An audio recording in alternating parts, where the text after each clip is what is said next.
नमस्कार दोस्तों, हमारे चैनल में आप सभी का स्वागत है। दोस्तों, आज हम भगवत गीता से संबंधित अर्जुन विषाद योग के बारे में सुनेंगे। तो आइए दोस्तों सुनते हैं।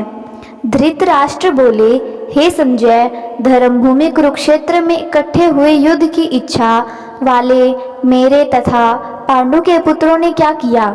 संजय बोले, हे राजन, राजा दुर्योधन ने व्यूहरचनायुक्त पांडवों की सेना को देखकर द्रोणाचार्य के पास जाकर यह वचन कहा कि हे आचार्य, आपके बुद्धिमान शिष्य द्रुपदपुत्र धृष्टद्युम्न द्वारा रचे हुए व्यूह में खड़ी हुई पांडुपुत्रों की इस बड़ी और भारी सेना को देखिए। इस सेना में बड़े बड़े धनुषों वाले और युद्ध में भीम और अर्जुन के समान शूरवीर, सात्यक और विराट तथा महारथी राजा द्रुपद, धृष्टकेतु और चेकितान, बलवान काशीराज, पुरुजित, कुंतीभोज तथा मनुष्यों में श्रेष्ठ शैब्य, पराक्रमी योद्धामन्यु, बलवान उत्तमौजा, सुभद्रा पुत्र अभिमन्यु और द्रौपदी के पांचों पुत्र, ये सभी महारथी हैं। हे ब्राह्मण श्रेष्ठ, अपने पक्ष में जो प्रधान है उन्हें आप जान लीजिए।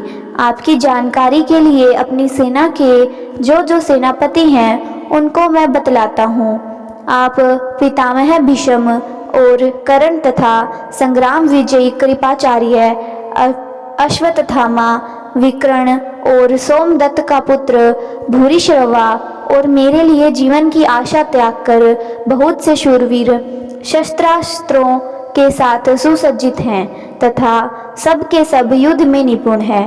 भीष्म पितामह द्वारा रक्षित हमारी सेना सब प्रकार से अजेय है और भूमि द्वारा रक्षित पांडवों की सेना हमारे लिए जीतने में सुगम है।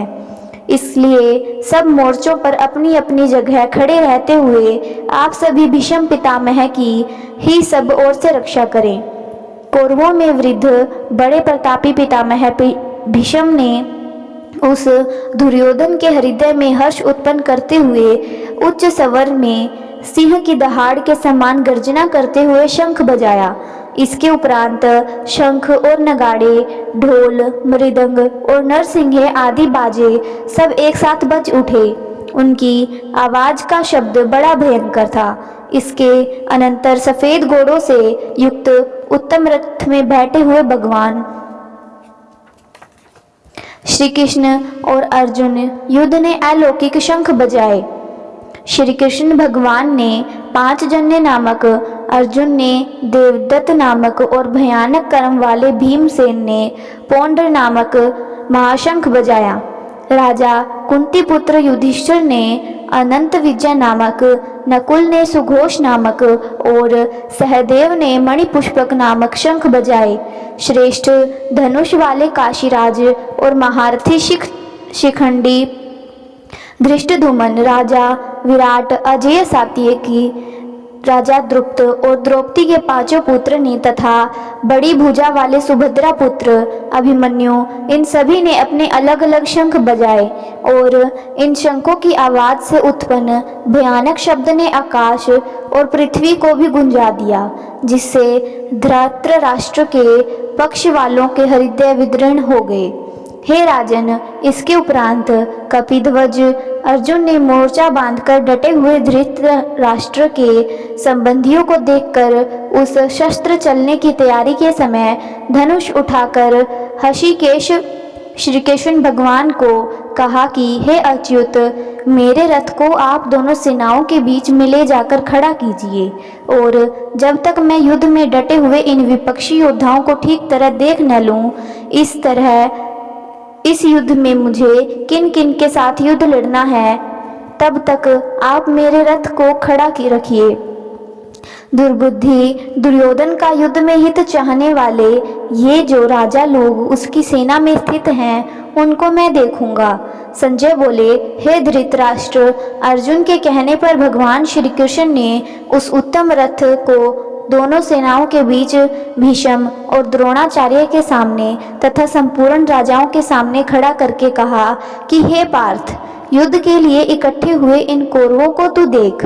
इसके उपरांत प्रथापुत्र अर्जुन ने दोनों सेनाओं में अपने ताऊ चाचाओं, दादा परदादों तथा मित्रों, गुरुओं, मामाओं, भाइयों, पुत्रों, पोत्रों, ससुरों और सुहंदों को देखा। उन उपस्थित संपूर्ण बंधुओं को देखकर कुंती पुत्र अर्जुन अत्यंत करुणा से भरकर शोकपूर्वक बोले,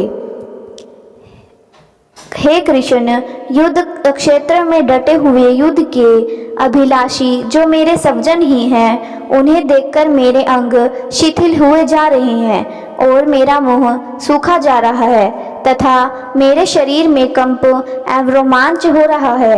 वे का उत्तार्थ और हाथ में गांडीव धनुष गिर रहा है और त्वचा में बहुत जलन हो रही है और मेरा मन विचलित हो रहा है। इस कारण मैं खड़ा रहने में भी असमर्थ हूँ। हे केशव, मैं युद्ध के लक्षणों को भी विपरीत ही देख रहा हूँ और मैं इस युद्ध में सज्जनों को मारकर कल्याण भी नहीं देख पा रहा हूँ। हे कृष्ण, मैं न तो विजय चाहता हूँ और न ही राज्य और न ही सुखों को। हे गोविंद, हमें ऐसे राज्य से क्या मिलेगा? हमें जिनके लिए राज्य, भोग और सुख आदि चाहिए, वे ये सब धन और जीवन की आशा को त्याग कर युद्ध के लिए खड़े हैं। गुरुजन, ताऊ, चाचे, दादे, मामे, ससुर, पौत्र और भी संबंधी लोग हैं। हे मधुसूदन, मुझे मारने पर भी तीनों लोकों के राज्य की प्राप्ति के लिए भी मैं इन सबको मारना नहीं चाहता। फिर पृथ्वी की प्राप्ति के लिए तो कहना ही क्या है। हे जनार्दन, धृतराष्ट्र के पुत्रों को मारकर हमें क्या खुशी होगी? इन आतताइयों को मारकर तो हम पाप के ही भागी बनेंगे। इसलिए हे माधव, अपने ही सज्जनों धृतराष्ट्र के पुत्रों को मारने के लिए हम योग्य नहीं हैं, क्योंकि अपने ही कुटुंब को मारकर कोई भला कैसे सुखी होगा? यदि लोभ से भ्रष्ट हुए ये लोग कुल के नाश से उत्पन्न दोष को तथा मित्रों से विरोध करने को पाप नहीं देखते, तो भी हे जनार्दन, कुल के नाश से पैदा होने वाले दोष को जानने वाले हम लोगों को उस पाप से बचने के लिए क्यों नहीं विचार करना चाहिए? कुल के नाश से सनातन कुल धर्म नष्ट हो जाते हैं। कुल का नाश हो जाने पर संपूर्ण कुल में पाप भी बहुत होने लगते हैं। हे कृष्ण, पाप के अधिक बढ़ जाने से कुल की स्त्रियां अत्यंत भ्रष्ट हो जाती हैं और हे वानश्रेय, स्त्रियों के भ्रष्ट हो जाने पर वर्ण संकर उत्पन्न होता है। वर्ण संकर कुल के नाश करने वालों को तथा कुल को नरकों में जा डालता है। लुप्त हुई पिंड और जल की क्रिया वाले इनके पितृलोक भी अधोगति को प्राप्त होते हैं। इन वर्ण संकर कारक दोषों से कुल का नाश करने वालों को सनातन कुल धर्म और जाति धर्म नष्ट हो जाते हैं। हे जनार्दन, जिनका कुल धर्म नष्ट हो गया है, ऐसे लोगों का अनिश्चित काल तक नरक में वास होता है, ऐसा सुनते आए हैं। हम लोग बुद्धिमान होते हुए भी महान पाप करने को तैयार हो गए हैं। राज्य और सुख के लिए सज्जनों को मारने में प्रवृत्त हो गए हैं। यदि मुझ शस्त्र रहित और सामना न करने वाले को धृतराष्ट्र के पुत्र हाथ में शस्त्र द्वारा रण में भी मार डालें, तो भी ऐसा मरना मेरे लिए अधिक कल्याणकारक होगा।